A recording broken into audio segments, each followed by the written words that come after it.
3 overreactions as Luka Doncic leads Lakers to late rally over Mavericks.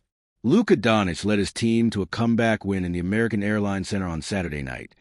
But his team isn't the Dallas Mavericks anymore. The Dallas Mavericks hosted the Los Angeles Lakers in the American Airlines Center on Saturday evening, bringing in a full crowd despite the icy conditions in Dallas. Why? Because Luka Doncic was back in Dallas.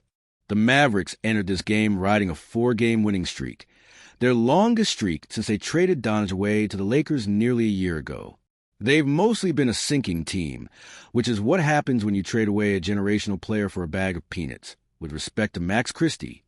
Without Cooper Flagg, this team would have little to no future, and Flagg started the game strong, hitting the first basket for the Mavs on the left elbow. But the Lakers controlled this game nearly from beginning. After a back-and-forth first 6 minutes, the Lakers grabbed hold of the game with a 9-2 run near the end of the quarter, as the Mavericks were trying to go too fast, which led to turnovers, and that led to Doncic controlling the fast break. In the first quarter alone, Luka Doncic had 12 points and 4 assists, which had the Lakers ahead 37-28 after 1. The second quarter was more of the same.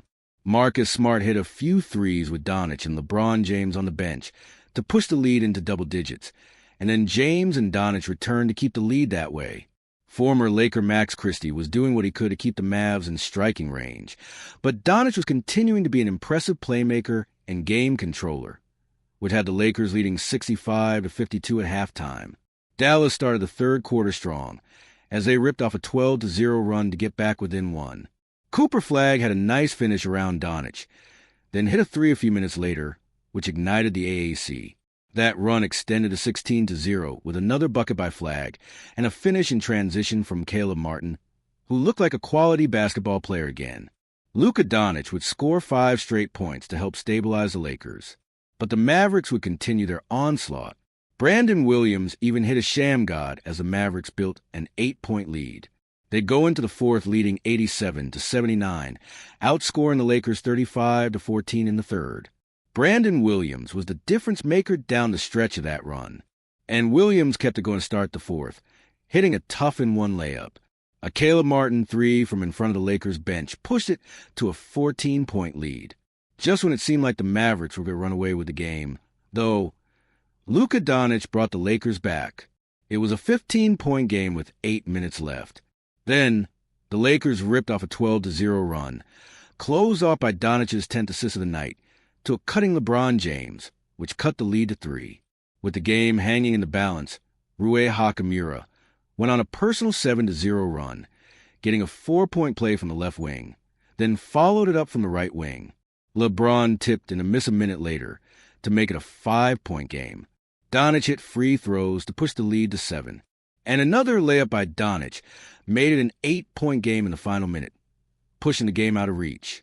The Lakers would go on to win 116-110, outscoring the Mavericks 29-8 in the final 7 minutes. Luka Doncic was brilliant, putting up 33 points, 11 assists, and 8 rebounds on August 15 shooting. That was enough to outperform a trio of Mavs with 20-plus points.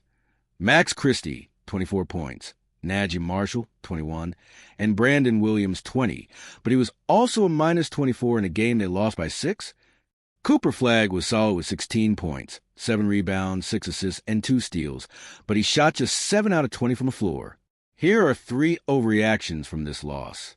1. That Luka Doncic will be a Maverick again one day. Luka Doncic and the city of Dallas have a special connection. It turns out that Doncic invited a lot of popular Mavericks content creators to the game to thank them for their support, and the fans still cheer loudly for Doncic.